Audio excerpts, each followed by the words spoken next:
Author Soman Chainani has written the New York Times best-selling series, The School of Good and Evil. And here to discuss the fifth in the series, A Crystal of Time, is author Soman Chainani. Hey, Soman. Hi, Jeff.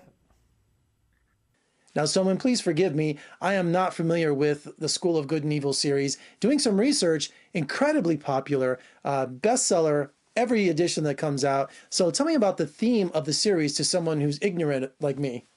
You know, it's an attempt to reclaim fairy tales from the Disneyfied view of what they were. So, we're so used to good and evil being presented in a certain way, where the hero looks one way, the villain looks another way, the hero always wins no matter what.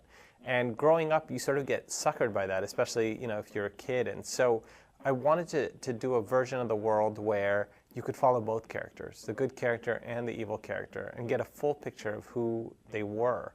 And ultimately, you get to choose who to root for. Because, when I was a kid, I always rooted for the villain. It was just sort of my nature. I always found the villain a super fascinating character. But is it a matter of perspective about if a character is evil or not? 100%. Like if you look at The Little Mermaid, right? The Disney version of The Little Mermaid. The original Little Mermaid, of course, Ariel is the villain of that story and dies at the end. But in the Disney version, Ursula is sort of just minding her business in her cave when Ariel comes and stirs up things. And so there was a version of that story where, to me, Ariel was the villain and Ursula was the hero. And so when you learn the original story, you realize that things are more complicated than they seemed in the Disney version.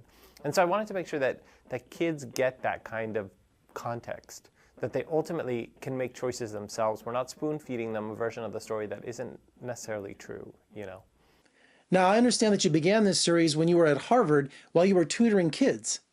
Yeah, I think when I was at Harvard, I became obsessed with this gap between the Disney version and the originals, and I felt like I wanted to make a corrective to that. And so I really studied fairy tales in depth while I was there. That really was kind of my major for 4 years, was studying fairy tales in order to create a modern version of them. And then when I became a tutor for kids later on, I used to ask them these questions like, do you know the real ending of The Little Mermaid? Do you know the real ending to these fairy tales? And none of them did. And you realize how thoroughly the world is kind of brainwashed by the Disney tales. And so, I saw myself as the crusader to sort of fix that. And so luckily the series caught on, and I think it's caught on because kids are hungry for that. Now, with The Crystal of Time being the fifth in the book series, do you outline a whole storyline of where all the books are going, or do you take them individually?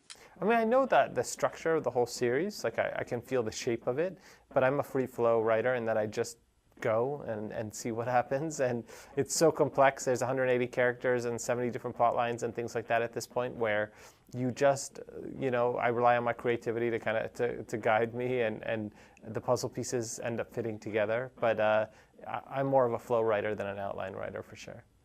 Now, I understand you're really excited because Hollywood came calling. Tell me about that journey from script to screen.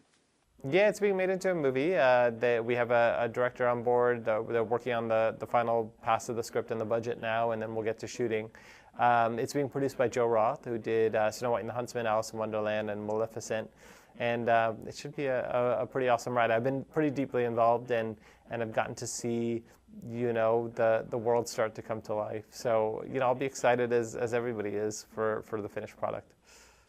Now, when the movie goes in production, what kind of author are you going to be, Soman? Are you going to be one of those guys that's on the set every day or can do a hands-off approach? What kind of author are you going to be?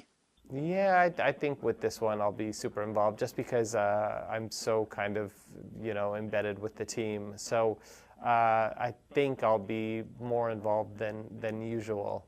But at the same time, you also want to give freedom for the thing to have its own life. So I'll try to find a balance of the two. We'll see how it works out. Now, with your new book coming out, that means book tours. Tell me about what's the best part of meeting your fans. I love it because the ages are so variable. You get the kids, you get the parents who sort of hooked onto the books and come to love it. You get teenagers, you get everything. So, to me, it's about hearing why they resonate with the work, what brought them out, on a cold winter's day to come meet an author. And, I feel privileged by every single person who comes out to an event. Do you have a fan favorite encounter, maybe a letter or an email that you remember?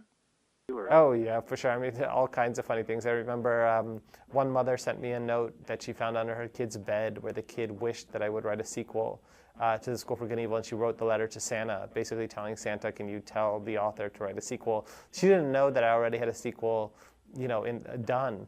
And so we sent her an early galley copy, and the mother put it in her stocking, and the kid honestly really believed that Santa made it happen.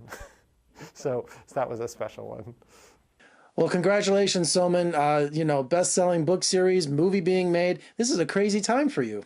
For right now, well, the fairy tales always shift when you least expect it, so I'll enjoy it while I can. Well, best of luck to all your success. And if you have a chance, come visit us in Las Vegas. We'd love to have you. Thanks again. All right, available right now at all major bookstores and online is the 5th book in this series, The School of Good and Evil, A Crystal of Time. Make sure you pick it up. Look at that. I'm gonna read the whole series, man. I love discovering a new adventure, especially if it's fairy tales and it's dark. I love that stuff. All right, for more reviews and interviews, just surf on over to my website at vegasfilmcritic.com. I'm Jeffrey K. Howard in Las Vegas. Thank you for joining me. I'll see you next time.